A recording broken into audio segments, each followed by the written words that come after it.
been able to reach an agreement on the core final issues have taken us away, and we became complacent, and we have allowed the conflict management to be so prolonged to a point where we now have the current war. We have not just between Hamas and Israel, but in the region as well, as many of you have pointed out.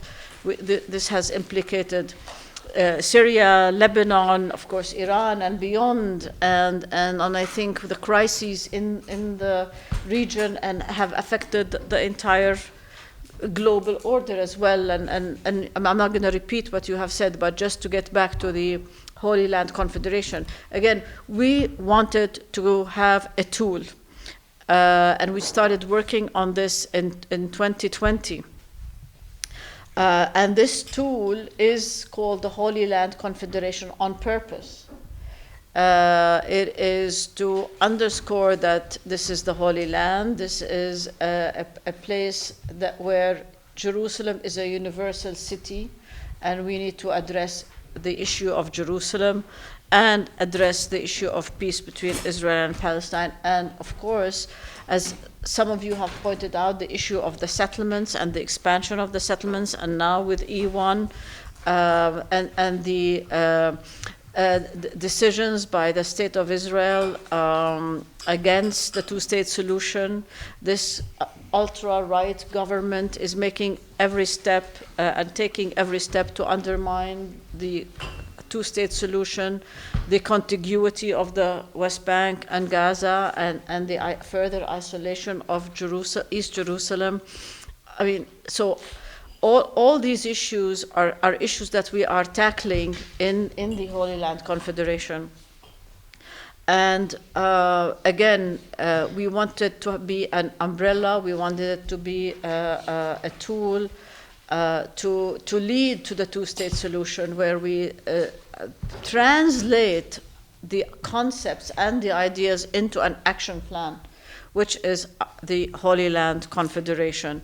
And we appreciate, Mark, the taking this up in Berlin and creating the Berlin initiative as well, so that and gathering us here today so that we can continue the conversation and the discussion on the two-state solution. Again, as many of you pointed out, there is no solution but the two-state solution.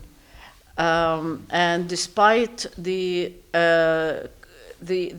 situation today, some of us have to continue working on the two-state solution.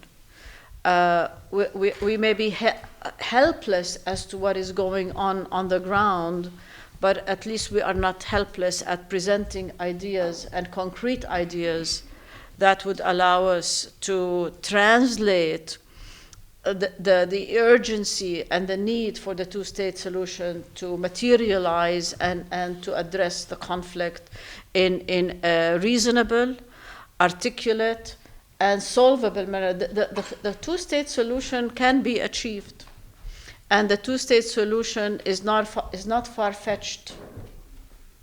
And so we need, again, and this is what we're trying to demonstrate together, jointly, in this document, in this book. Quickly, an overview. We have a chapter. We have dealt with chapters on the narrative, which is very, very important, as you have pointed out, Erki.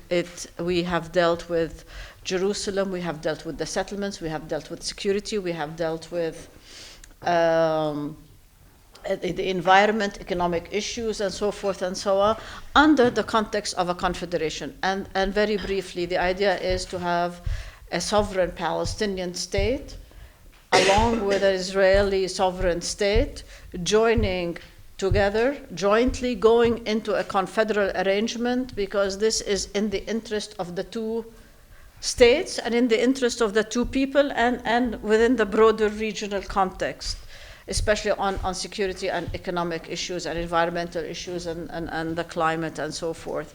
So again, the idea is to enter two states, two sovereign states, entering into a confederal arrangement. We will have joint institutions to coordinate, and but we will not have one government. We will not have one parliament. So we have two independent governments coordinating. Our idea was also to borrow from the European Union idea, but in the context of the discussion this morning, I hesitate to say that we would like to emulate the concept of the EU, but I think the EU is still a good working example, and a model for us to follow, where eventually we wanted to have free movement of people, of goods, of trade matters, of labor, and to really have delineated sovereign borders, but to slowly erase the hard borders. So again, there are other details. I think I'd like to leave them for Dr. Balin to address. And again, thank you very much for an inspiring discussion this morning. Thank you for your time, and I really, really speak from the heart when I say I have been very, very touched, and I'd like to take the conversation further. Thank you.